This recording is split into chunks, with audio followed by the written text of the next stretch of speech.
बिस्मिल्लाहिर्रहमानिर्रहीम। अस्सलाम वालेकुम। आज मैं आपके साथ शेयर करने जा रही हूँ मगज़ बनाने की रेसिपी।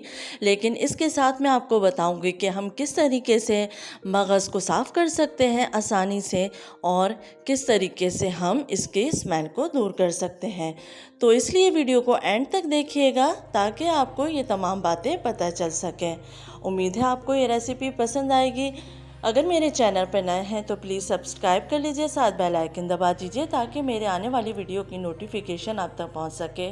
चलिए हम रेसिपी स्टार्ट करते हैं। तो सबसे पहले हम साफ़ करेंगे मगज़। मगज़ के अंदर एक बारीक सी झिल्ली होती है जिसमें रगें होती हैं। तो इसको इस तरीके से आराम से आप उतार लीजिए। मगज़ को बॉयल करने की ज़रूरत नहीं है, ऐसे ही आराम से ये उतर जाती है। तो आप देख सकते हैं, एक सिरा आप पकड़िए और आराम से इसको खींचेंगे तो वो थोड़ा थोड़ा करके उतरता जाएगा। तो दोनों तरफ से, ऊपर से और नीचे से आप ये झिल्ली उतार लीजिए। तो आप इसको आराम से उतार लीजिए। मगज़ में ये लेयर उतारना ज़रूरी होता है। तो आप देख सकते हैं मगज़ आहिस्ता आहिस्ता साफ़ हो रहा है एक तरफ से, और ये तमाम मैंने इसके ऊपर से झिल्ली उतार ली है। अब मैं इसको वॉश कर लूँगी। अब मगज़ तैयार करने के लिए हम सबसे पहले चटनी तैयार करेंगे। तो यहाँ पर मैंने ले लिया है एक पैन, उसमें डाल दिया है आधा कप तेल और साथ ही मैंने ऐड कर दी है 1 से 1.5 प्याज स्लाइस करके। प्याज को हम फ्राई करेंगे। प्याज को इतना फ्राई करना है कि प्याज सॉफ्ट हो जाए। प्याज को हमें ब्राउन नहीं करना है, सिर्फ सॉफ्ट करना है। तो कलर चेंज होने तक और सॉफ्ट होने तक हम इस प्याज को फ्राई करेंगे। मीडियम फ्लेम पर मैंने प्याज को फ्राई कर लिया है और प्याज सॉफ्ट होना शुरू हो चुकी है। अब मैं इसमें ऐड करूँगी टमाटर। तो यहाँ मैंने 3 से 4 टमाटर लिए हैं जिनको मैंने चॉप्ड कटिंग कर लिया है। अब हम टमाटरों को भी इतना पकाएंगे कि टमाटर सॉफ्ट हो जाए। तो मीडियम फ्लेम पे आप टमाटर को भून लीजिए। अब मैं इसमें ऐड करूँगी अदरक लहसुन का पेस्ट 1 टीस्पून, नमक 1 टीस्पून और पिसी हुई लाल मिर्च 1 टीस्पून। अब इसको अच्छे से मिक्स कर लेंगे। अच्छे से मिक्स करने के बाद मैं अब इसको कवर करने रख दूँगी और मीडियम लो फ्लेम पे हम इसको पकाएंगे। तो थोड़ी देर गुजर चुकी है, 15 से 20 मिनट, और आप देख सकते हैं टमाटर सॉफ्ट होना शुरू हो गए हैं। अब मैं इसको स्पैचुला से हल्का सा मैश कर रही हूँ ताकि टमाटर और प्याज अच्छे से सॉफ्ट हो जाएं।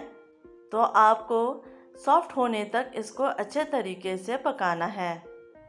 इसके बाद मैं इसमें ऐड कर दूंगी बारीक कटी हुई अदरक, थोड़ा सा हरा धनिया और थोड़ी सी हरी मिर्चें। बाकी मैंने एंड के लिए बचा के रख दी हैं। अब हम इसको थोड़ी देर और पकाएंगे और अच्छे से भून लेंगे। अभी तेल ऊपर नहीं आया है, तो तेल ऊपर आने तक हम इसको कवर कर देते हैं। अब आप देख सकते हैं कि तेल ऊपर आ चुका है और ये चटनी तैयार हो चुकी है। अब मैं इसमें ऐड कर रही हूँ मगज़ जो कि हमने साफ़ किया था। अब इसको इस तरीके से हल्का सा मिक्स कर लेंगे। मगज़ को अभी तोड़ना नहीं है, हल्के से सिर्फ मिक्स करना है। अब हम इसको कवर करके पकाएंगे। मगज़ बहुत जल्दी गल जाता है। तो थोड़ी देर हो चुकी है, 15 से 20 मिनट गुजर चुके हैं।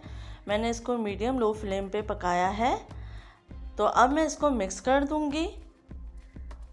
तो इस तरीके से आप मिक्स कर दें। अब ये आप पे डिपेंड करता है कि आप इसको बिल्कुल मैश कर दें, कुचला बना दें, या थोड़े से मोटे मोटे पीस रहने दें।